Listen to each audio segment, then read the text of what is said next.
and go throughout the day, whatever is in your flow. So many blessings, and thank you. I'm so thrilled to see all your faces. Warming.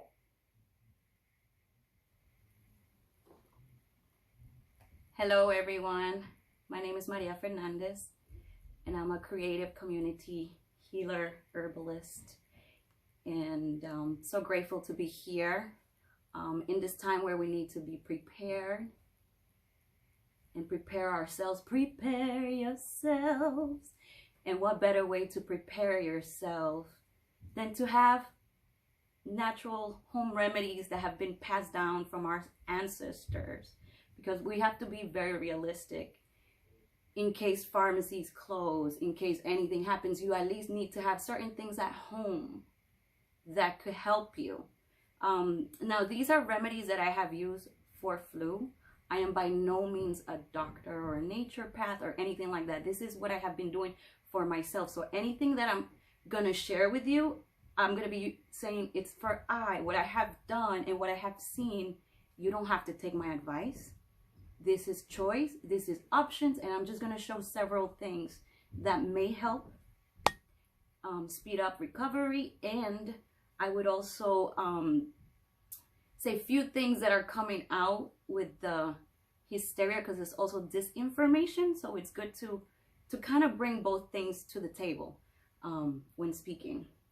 So I normally, when I have breakfast every morning, I have either kimchi or sauerkraut. And sauerkraut and kimchi, there's other forms of fermented vegetables that one can have. They're very easy to make, and there's also, you could buy them at the store. So these are what you know as prebiotics and probiotics. A probiotics that I have is yogurt, whole fat yogurt, plain. And because what we're trying to do is nourish our body so that our gut, it's ready. So in case we do get sick with the flu, with the corona, with whatever, it comes as mild for us, and we're better able to, you know, be prepared, which is what we're trying to be. Now, I also drink kombucha, which is another form of prebiotic. One of my favorite right now tinctures that I have is mullein. So mullein is a respiratory herb, and it helps for when you have a cough, for the mucus, like to take it out. So there's also mullein infusion. So if you have like the dried mullein, you can make it into infusion. So you get 4 cups of water, and you get 1 ounce of mullein, and you boil that and you steep it for 4 hours, and then you need like a cloth, because mullein has like little hairs, and then you strain it, and you could put that with milk and honey, and it's delicious, and it's very soothing for your respiratory system, for anyone with asthma and stuff like that. Mullein, the healer of the lungs. So mullein is really, really wonderful herbal ally to have with you. I'm gonna share other tinctures that I have been giving my family. As a matter of fact, 3 weeks ago, my family, I have a husband and 2 daughters, they became very ill. I have never seen them this ill. Never. Like super ill, like fatigue, all the symptoms that corona has. However, you know, when we went on the 8th day to the hospital, they didn't get tested. So there's a lot of people that are not tested that probably have had the corona. So it's just like the flu. It's very scary, very high fevers. And so nurturing ourselves, I was making, you know, chicken broth soups, things that you have at home. Ginger is a stimulant. So when you're feeling cold and you want to like feel warm, this is ginger. This costs like about $1.99. And you just cut the root and put it in water, you know, and so you boil it and you add honey if you like. Tastes delicious. Honey, everybody has honey, everybody has ginger, pretty much everybody has garlic, right? Garlic. And when I buy garlic, one thing I do make sure is to buy garlic that's made in like Argentina or Florida, because most garlic comes from China. So I prefer my garlic either locally or, you know, from somewhere that's not China. That's my, again, opinion, personal choice. You don't have to, you know, agree with me. So garlic, it's a natural antibiotic. Super, super amazing. Okay. My daughters, I was making them chamomile tea. These are chamomile flowers, and chamomile helps reduce fever. So one of my daughter had febrile seizures, and so I can't let her fever go higher than 103.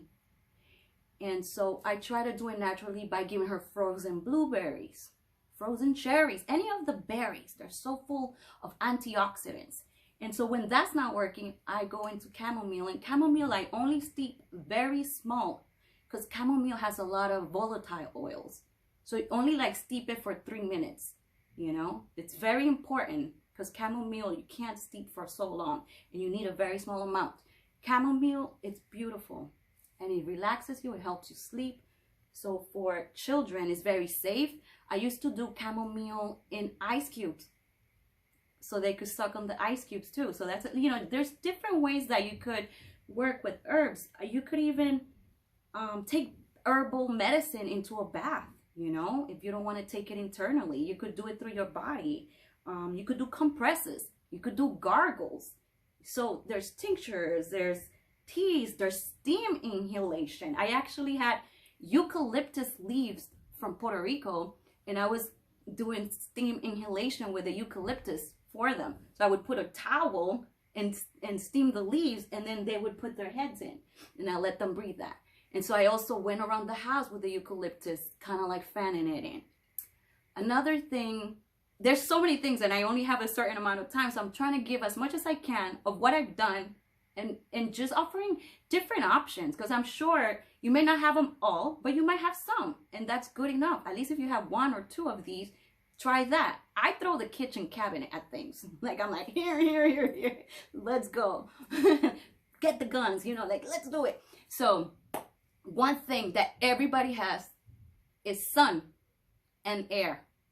Air and sun, very, very important. There was actually a research done by there's like a paper out there, and I'll link it later, when in the pandemic of the flu, of the Spanish flu, the soldiers who were outside in tents and put out for the sun, who had the flu, did fairly way better than those that were indoors with no windows and had bad air movement. So open your windows, right?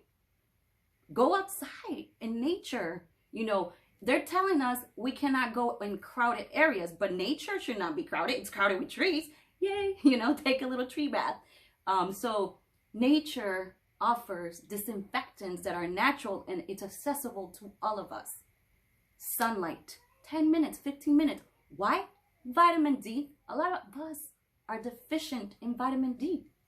So getting some sun, make sure you get some sun. That's going to help you with whatever you're taking, get into your body and help you expel it quicker. Okay? So I'm pretty sure everybody has sun and air. Just open your windows, sleep with your windows open. Another method of using herbs in a different way, not taking them in, is burning cedar. Any of your plants, they're antibacterial. They help the air. I have myrrh, you know, the myrrh incense. So, you know, I was burning and going through the whole house, just getting the spaces, opening windows, burning, so that the air is being purified as well.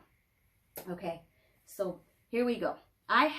So what I gave my family was a lemon balm tincture, because lemon balm, Melissa, she is an antiviral and also antibacterial.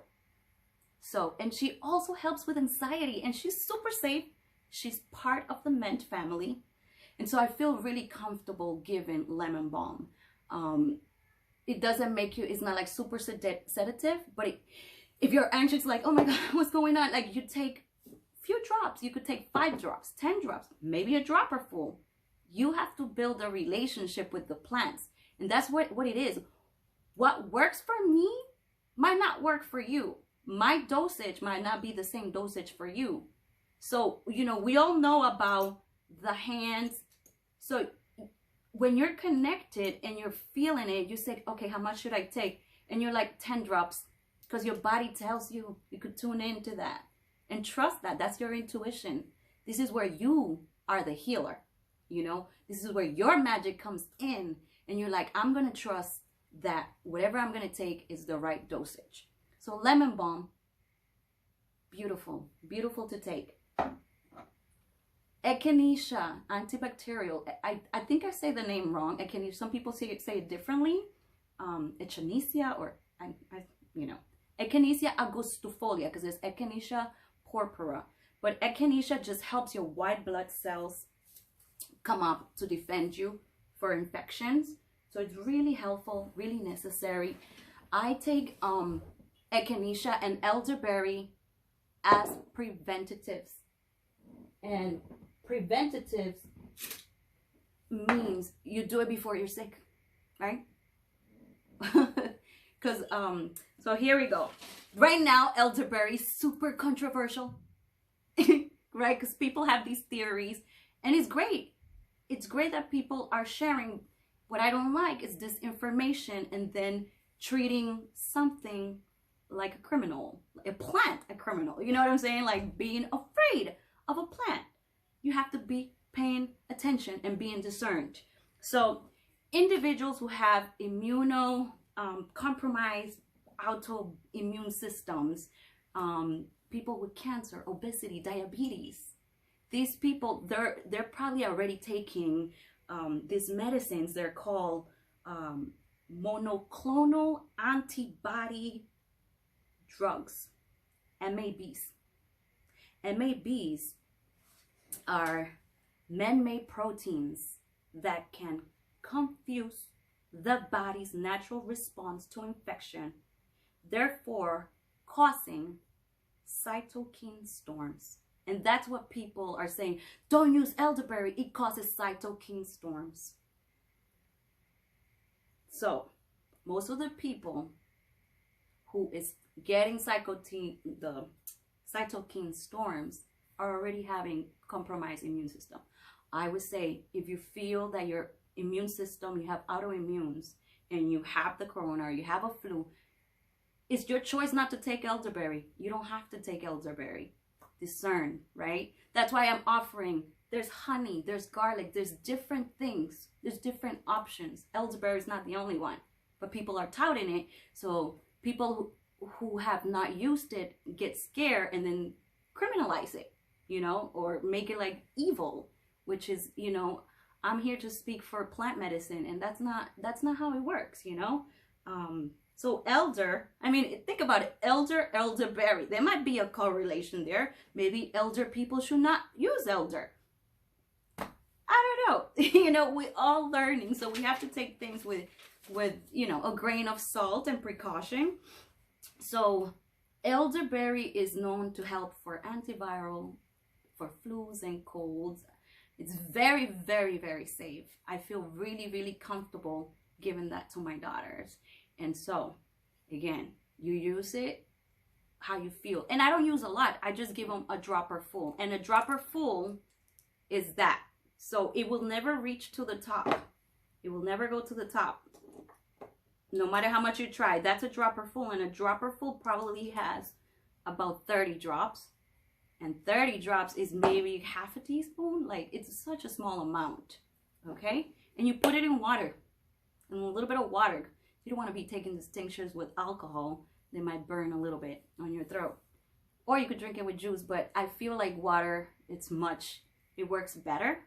You know, I think the juice might counteract the medicine from the tinctures. Another medicine that I have been using is St. John's. St. John's is my bottle of sunshine. However, if you're taking depression, any antidepressants, I wouldn't recommend it because it counteracts. However, for those people that don't take antidepressants, you could totally use St. John's from the fresh flower tincture. Make sure, because the dried St. John's, in capsules or in tinctures from the dry St. John's flowers, it's not good. You have to use fresh flower. There's differences. There's so much, and I'm like, oh my God, there's so much information. I could go like in tangents. However, when I use echinacea and elderberry and St. John's together, I call it a trifecta, because I feel that St. John's is really good for getting at like viral infections, and then echinacea is really good for bacterial, and then elderberry comes in as like, you know, cold and flu. So I call it the trifecta effect. And so I use that. For echinacea, I forgot to mention, you divide your body weight for the amount of tincture you take. So I weigh 150. So it's 75 drops, half. So I take 75 drops. If my child weighs 40, I give them 20 drops of echinacea. Now, with echinacea, you have to act very quickly, especially if you have an infection. You have to drink it every 2 hours for like 3 or 4 days. So, in a quick example, I had a strep throat, my tonsils full of white pus, disgusting. So right away, I grabbed my echinacea and I said, oh, I need to bring the big guns. And I use poke root. Poke root is going to poke your immune system. It's going to stimulate it to the point where it's going to kick out whatever is happening. Now, I would not recommend poke root just like that, because poke root is poison, right? But the poison is in the dosage, right? So knowing that, I took echinacea and then 1 drop of poke root. The second day, I took echinacea and 2 drops of poke root. The third day, echinacea, 3 drops. And then the fourth day, echinacea and 4 drops. That's what I did for myself, not for, you know, you don't have to do it. I'm telling you my story. Within 2 days, right away, I could see the white part, the pus coming off. Right away, my daughters were getting sick, and I was giving them medicine and everything. I have a feeling I did not get sick like they did because I used poke root. I drank everything I gave them, and the only thing that they didn't have that I did have was poke root. What is there a correlation here? I don't know. This is all experimental. I am just a mom, right? So sometimes, you know, having studies, this is how I do my studies on my own. Like, I'm like, oh, okay, poke root, pretty badass. Like, yeah. So I wouldn't recommend poke root more than 4 drops or 5 drops or longer than 4 or 5 days, because, like I said, it's a poison. So it's heavy on your liver, on your immune system. So you better watch out, you know. Everything is with respect and honor. Like, you test things out, and I have my medicines as simples. So I have been taking echinacea for like 3 years. When I combine it with my St. John's and elderberry, I feel very safe and comfortable doing that, because I never have had reactions to any of this by themselves. And same with my family. I have given the medicine by itself. So for example, if you took elderberry, if you took echinacea and you have a reaction, don't do it. Don't take it, you know. Be aware of your body. Like, whoa, I took that and I feel woozy.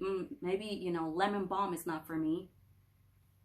So that's why simples are so important, because right away, if you take something and it causes a reaction, you could tell it was that.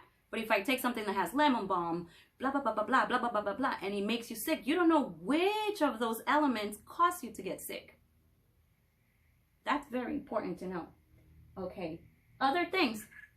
Lemon and honey, lemon garlic honey, aloe vera, things that you could have at home. Rosemary. Yeah, rosemary tea, rosemary in your bath, lavender in your bath. Slippery elm bark powder.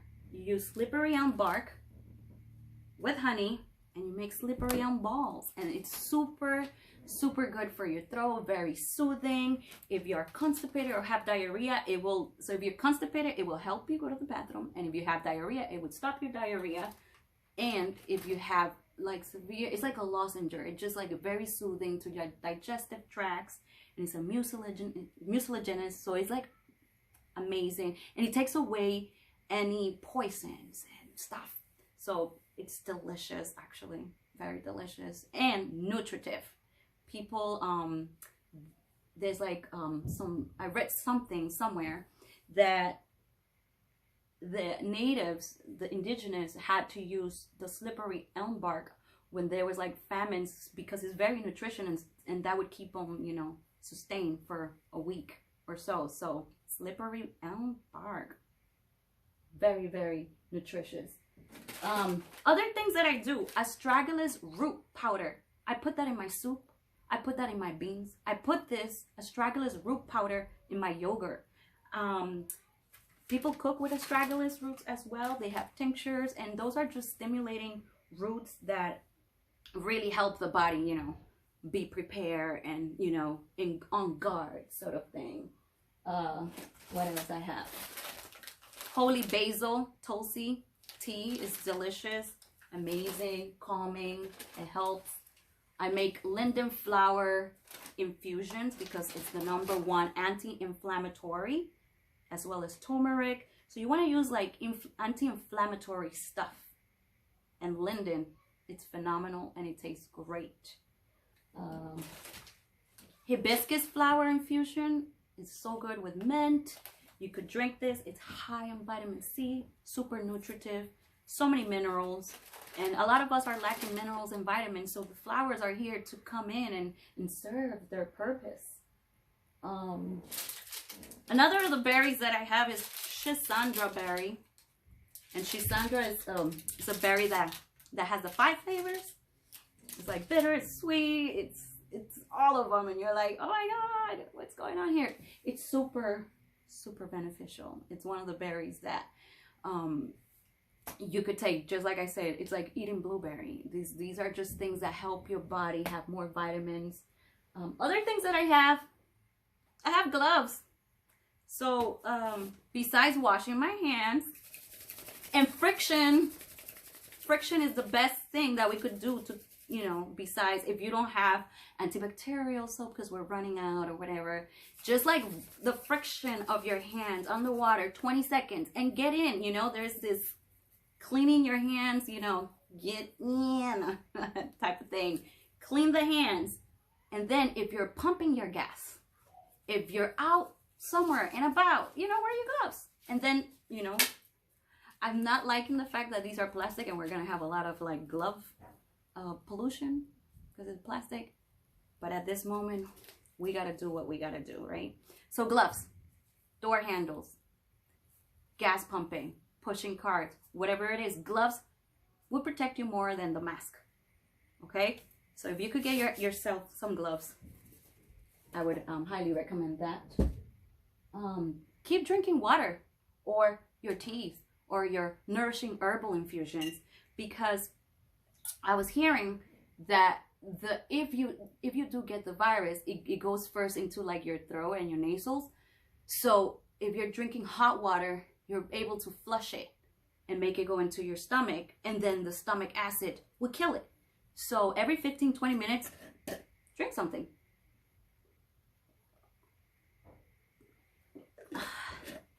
Oh my god. Yeah. What else I have? Medicine. Chocolate. I need to eat chocolate.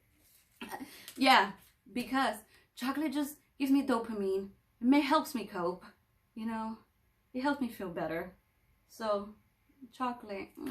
And, you know, it's cacao. It's cacao.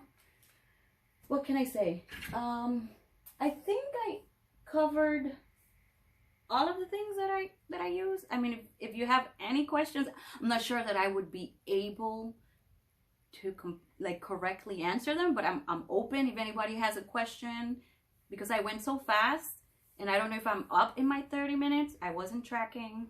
So 4 minutes, 5 minutes? Oh, you? Okay, hold on. Zachary. No. What? Wait.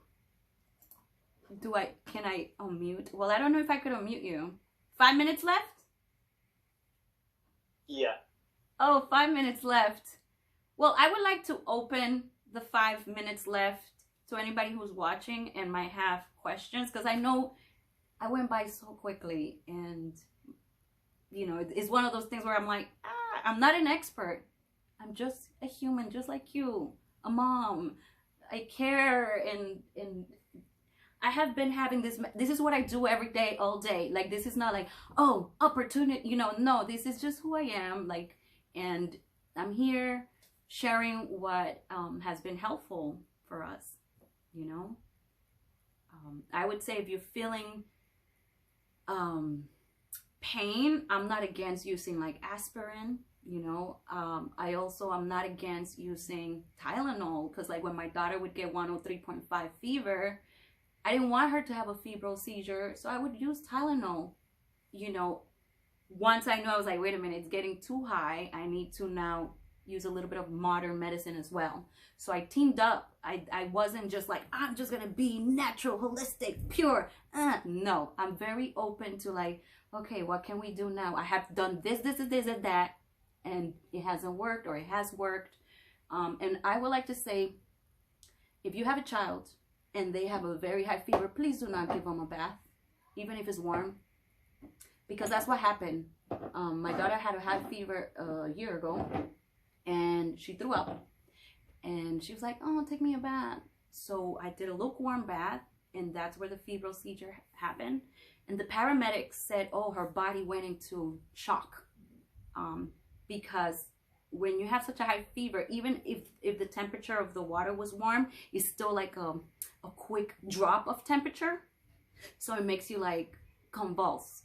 So for children, maybe even for adults or elderly people, like just use a cloth, you know how people would put like cloth in the foreheads or on their feet. Use that. Like, you don't have to take a bath, you know, like, or shower, you know, like maybe go stinky for a few days if you have a fever. You know, because I don't want anybody to have to go through that, especially if you have a child. Like, and I was never told this. I was never told don't bathe your kids if they have a high fever. So I wish, you know, more people to know that. So if anybody has any questions, I think we have like maybe 3 minutes, 2 minutes left. Yeah. Unmute yourself. It's saying we have 1 minute. Okay, oh, 1 minute. So yeah, I think I covered basically most of what I wanted to say. Just, you know, just know that it is like a flu.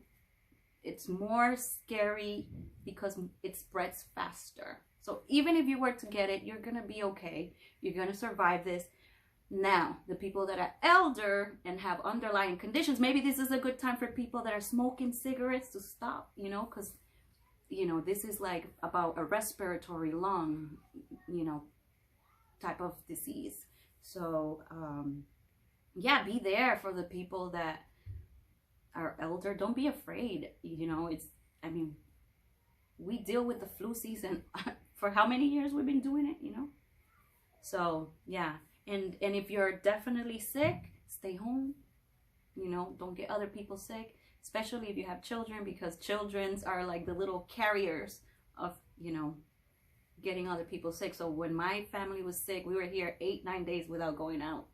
And I would only take them out like for 10 minutes outside because I wanted the air and the sunlight for them, but I wasn't exposing them to people.